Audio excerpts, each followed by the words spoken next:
최근 국민권익위원회가 국회의원들이 피감기관 지원을 받아서 해외 출장을 다녀온 사실을 공개했죠. 김영란법 시행 이후에도 갔던 국회의원들이 있었습니다. 다른 공무원들 같으면 바로 고발이 됐겠지만 국회의원들은 국회에서 처리해달라고 공을 떠넘긴 것입니다. 국회는 일단 윤리특위에서 판단하겠다고 밝혔습니다. 하지만 윤리특위 또한 같은 국회의원들이었기 때문에 제대로 된 조치가 나올 수 있을지 벌써부터 우려의 목소리가 나오고 있습니다. 국회 취재기자 연결해서 이 문제 짚어보겠습니다. 박광열 기자. 네, 국회입니다. 자칫 셀프 조사가 되다 보면 솜방망이 처벌로 이어지지 않을까 이런 우려가 나오고 있다고요?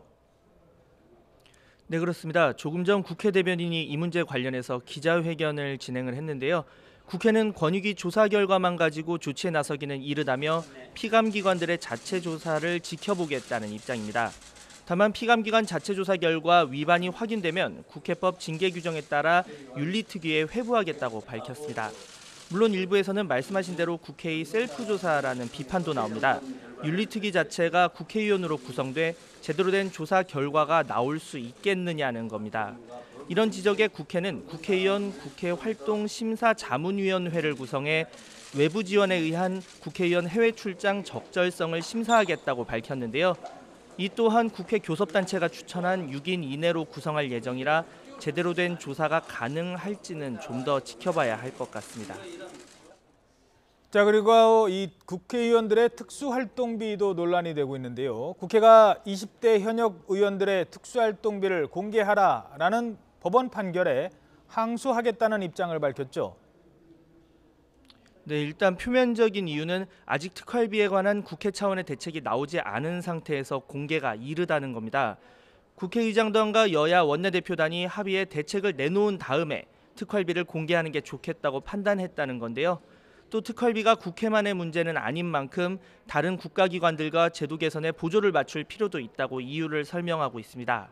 하지만 비판은 이어집니다. 앞서 국회가 특활비 투명화를 내세운 것과 앞뒤가 맞지 않는다는 겁니다. 실제 문희상 국회의장은 지난달 취임 뒤 첫 기자간담회에서 깜깜이 돈, 쌈짓돈이라는 단어까지 쓰면서 절대 있어서는 안 된다고 특활비 투명화 의지를 밝혔습니다. 여기에 대법원이 지난 2011년에서 2013년까지의 특활비 공개를 확정 판결한 상황에서 단순한 시간 끌기라는 비판도 나옵니다.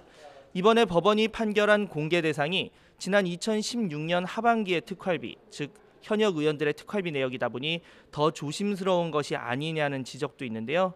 이런 가운데 3당 원내대표는 오늘 오후 모여 특활비 개선 문제 논의를 이어갑니다.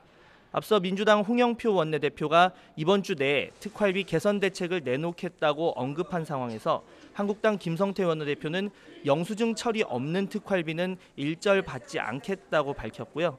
또 바른미래당 김관영 원내대표도 어제 3당 원내대표단 가운데 처음으로 특활비 수령 거부와 반납을 공식 선언한 바 있습니다. 지금까지 국회에서 YTN 박광열입니다.